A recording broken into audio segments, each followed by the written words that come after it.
Strange might be the most polite way to describe what the Mavericks front office did. We're still looking for answers at this point. Matt Houston reached out to Mavericks ownership today, seeking more transparency on this trade. Matt's outside the AAC right now with more. Jonah, you made reference to the small demonstration outside the AAC yesterday. Many of the signs that fans were carrying, at least the ones we could show you on TV because they didn't have dirty words on them, said things like, "We want answers." Perhaps there is more to this story. We don't know yet. We're still working to figure that out. But we do have new reaction from the minority owner, Mark Cuban. Take a look. Workers scrubbed the AAC of Luka Doncic's presence Monday, and at Love Field, empty spaces remind the city where its heart used to be. The Los Angeles Lakers will introduce Luka tomorrow, and Mavs fans it doesn't make sense at all. Make sense. Still don't get it. I think maybe they couldn't afford him.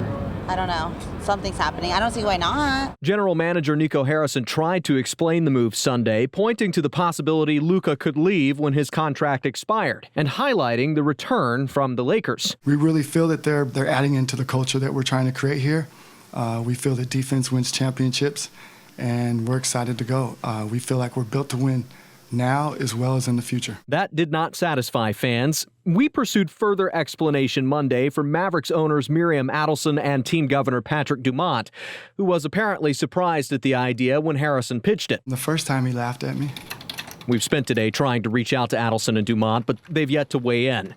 Dumont did not mention the Mavericks during a quarterly call with the family casino business's investors last week, though he fielded a question about gambling's future in Texas. As we said before, we think Texas has a great potential as a market for our business, but there's really nothing to report at this point. The session just began, and we'll see how it goes.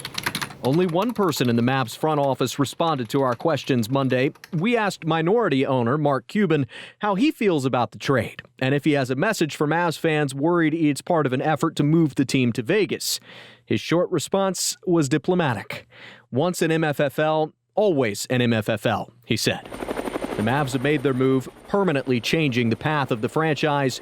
But when it comes to real answers, they're still leaving fans guessing. In Dallas, I'm Matt Houston.